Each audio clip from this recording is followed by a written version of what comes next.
বিষয়টি ছিল শিক্ষা, যেটা আসল বিষয়বস্তু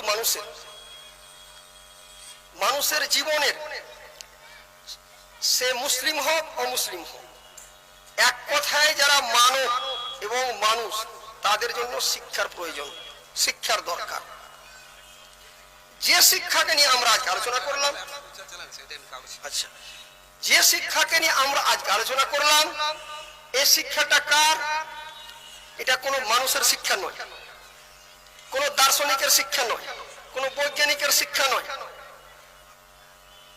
সেই মহান আল্লাহ, সেই বিজ্ঞানের বিজ্ঞানী, দার্শনিকের দার্শনিক, যিনি সর্বোপরি মহান আল্লাহ সৃষ্টিকর্তা, যিনি মানুষকে সৃষ্টি করেছেন এবং মানুষ কোন পথে চললে, মানুষ কোন শিক্ষা অর্জন করলে তার ইহলৌকিক ও পারলৌকিক সমস্ত জীবন ঠিক থাকবে এবং সে নিজের লাইনে চলবে, পদচ্যুত হবে না, সে নিজের গন্তব্যস্থান পর্যন্ত পৌঁছতে পারবে। এ কথাটা কে বলতে পেরেছেন? আল্লাহ পেরেছেন। আল্লাহ সৃষ্টি করেছেন, মানুষ করেনি। তাহলে এটা আল্লাহ প্রদত্ত শিক্ষা। এই শিক্ষা অর্জন করলে সমগ্র জাতি একমাত্র যত আছে, সে, আমি মুসলিম বলছি না, এই শিক্ষা শুধু মুসলিমের জন্য নয়, মুসলিম অমুসলিম যত মানুষ আছে, যারা আল্লাহর দাস, যারা আল্লাহর শ্রেষ্ঠ মানুষ, প্রত্যেকের জন্য অপরিহার্য। কেমন করে? আমি তার একটি বৈজ্ঞানিক উদাহরণ দিচ্ছি। একজন বৈজ্ঞানিক উড়োজাহাজ আবিষ্কার করলেন, একজন রেলগাড়ি তৈরি করলেন, স্টিফেনসন, রাইট ভারত আমেরিকার এরোপ্লেন তৈরি করলেন। হ্যাঁ, তো এরোপ্লেন যিনি তৈরি করেছেন, তো ড্রাইভিং টিচিং কে দিয়েছেন? ওই ব্যক্তি দিয়েছেন যে একে এইভাবে চালালে চলবে এবং ঠিক লাইনে যাবে এবং পৌঁছিবে। রেলগাড়ির যিনি সিস্টেম, রেল ইঞ্জিন যিনি তৈরি করেছেন, তিনি তার ড্রাইভিং টিচিং দিয়েছেন, অন্য কেউ দেয়নি। তাহলে ওরই নির্দেশ মেনে চালাতে গেলে সেটি ঠিক থাকবে এবং ঠিক চলবে। মোটর কার যিনি আবিষ্কার করলেন, ডেনমার্ক, জার্মানি, তো তিনি গাড়িটা কিভাবে ড্রাইভিং করলে চালালে ও ঠিক চলবে, ওটা উনি বলেছেন, উনি ফরমেশন দিয়েছেন, অন্য কেউ দেয়নি। এবার ওর সিস্টেম বাদ দিয়ে কোনো মানুষ নিজে একটা সিস্টেম তৈরি করে, এবার বলুন যে ওই রেল গাড়িটি চলবে, ওই বিমানটি চলবে, ওই মোটর কারটি চলবে, কোনদিন চলতে পারে না। ও 2-3 মিনিটের মধ্যে অ্যাক্সিডেন্ট হয়ে ধ্বংস হয়ে যাবে। তাহলে মানুষ কোন পথে চলতে গেলে, কোন শিক্ষা অর্জন করতে গেলে তারই অলৌকিক পরলৌকিক সমস্ত জীবন ধন্য হবে। এ কথা পৃথিবীর কোন মুসলমান বলতে পারে না, কোন মানুষ বলতে পারে না, কোন দার্শনিক বলতে পারে না, কোন বৈজ্ঞানিক বলতে পারে না। যে মহান আল্লাহ মানুষকে সৃষ্টি করেছেন তিনি বলতে পারেন। তাহলে এই জন্য আল্লাহ প্রথমেই ঘোষণা করলেন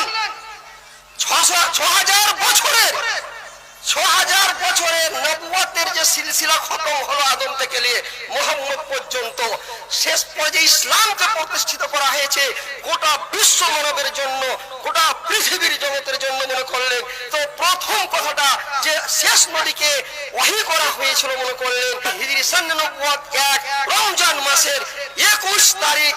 কি বলেন? ইয়া বিসমিল্লাহিল্লাযী খালাক, হে মুহাম্মদ তুমি সর্বপ্রথম পড়ো, তুমি জানো সেই প্রভুর নামে যে প্রভু তোমাকে সৃষ্টি করেছে।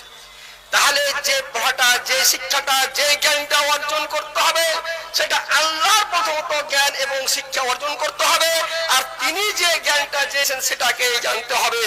এই হলো এই উদ্দেশ্য। তাহলে আমাদেরকে, প্রত্যেকটি মানুষকে, যদি আমরা এই কোরআন শিক্ষা অর্জন না করি আর কোরআনের জ্ঞান না রাখি, ইসলামের জ্ঞান রাখি না, অর্জন করি, আমরা না বুঝি, তাহলে আমাদের জীবন হচ্ছে বিপর্যস্ত, আমাদের জীবন হচ্ছে ক্ষতিগ্রস্ত। কোন মোহন চলতে পারে না, তার ইহকাল তার পরকাল সম্পূর্ণ ব্যর্থ হবে। সে এক কথাই মনে করলেন ক্ষতিগ্রস্ত হবে, সে এক কথাই ধ্বংস হয়ে যাবে। যদি কোনো মুসলমানের মধ্যে মনে করলেন এই কোরআনের শিক্ষাটা এবং হাদিসের শিক্ষাটা না থাকে, তাহলে তার জীবন কি? অন্ধকার। তাহলে এই অন্ধকারকে দূরীভূত করার জন্য আজকে মনে করলেন মাদ্রাসা, এই মাদ্রাসাতে শিক্ষা হয় কোরআন, মাদ্রাসাতে সবকিছু দেওয়া হয়, তার ব্যাখ্যা এবং বিশ্লেষণ। তাহলে যারা মাদ্রাসায় পড়ে তাদের দাম কত? এই সমস্ত বিষয় নিয়ে এই এই যে 7 জন ছেলে, তালিমি আহমিয়াত, তিনি তালিম কি আহমিয়াত, তিনি শিক্ষার গুরুত্ব মহত্ব, তার বৈশিষ্ট্য কি, এই নিয়ে বিভিন্ন পর্যায়ে কথা বলেছে। আমাদেরকে খুব ভালো লেগেছে, আমাদের খুব সুন্দর লেগেছে তার যে বয়ান, তাদের দৃষ্টিভঙ্গি, এবং তাদের আগামী দিনের উচ্চ আকাঙ্ক্ষা। আল্লাহ যেন আমাদের প্রতিটি মুসলিম, বিশেষ করে আমি ছাড়লাম সমস্ত জগৎকে, যারা ইসলাম মানে না তাদেরকে আমি বাদ দিয়ে দিলাম। এখন ধরেলেন আমরা ইসলাম মানি, আমরা আল্লাহকে মানি, আমরা আল্লাহ রাসূলকে মানি, আমরা কোরআন মানি, আমরা হাদিস মানি। এই মুসলমান যারা এই বিশ্বাসকে থেকে ইয়াকিন করে নেন, বিশ্বাস করে নেন, আজকে থেকে এটাকে মাথায় নিয়ে নেন যে নিজে কোরআন এবং হাদিস শিখবো আর সব ছেলেদেরকে আমরা শিক্ষা দিব। যদি আপনি না পড়তে পারেন, বুখারীর হাদিস দেখেলেন, যখন আপনাকে কবরে দেওয়া হবে আর আপনাকে জিজ্ঞাসা করা হবে, যখন আপনি নাকাম হয়ে যাবেন, কোরআনের সম্বন্ধে এসেছে যেটা ইমাম বুখারীর সহিহ হাদিস, মা তালাইতা ওয়া মা দারাইতা, তুমি না কোরআন পড়েছিলে না কোরআন তুমি বুঝেছিলে। তাহলে বলবে তুমি কোরআন পড়নি, আজ ইসলাম জানোনি, আমার আল্লাহ যে মানুষকে সৃষ্টি করে তার শিক্ষা দিয়েছিল শিক্ষা অর্জন করেনি, যাও তুমি নাকাম। তাহলে এই শিক্ষার যে কত গুরুত্ব, আপনার পরজগতে প্রথম মঞ্জিল কবরে আপনাকে মনে করলেন ক্ষতিগ্রস্ত পড়তে হবে। এরা হচ্ছে বুখারী শরীফ হাদিস, মা তালাইতা ওয়া মা দারাইতা, না তুমি কোরআন পড়েছিলে না তুমি কোরআন দিয়ে বুঝেছিলে। আল্লাহ যেন আমাদের এই মুসলিম জগৎকে কোরআনের শিক্ষা অর্জন করার পূর্ণ তৌফিক দান করেন। আমরা যেন কোরআন না জেনে, কোরআন না পড়া, হাদিস না জেনে, হাদিসকে না শিক্ষা করে আমরা মৃত্যুবরণ না করি। আর যদি করেন তো ক্ষতিগ্রস্ত হবেন।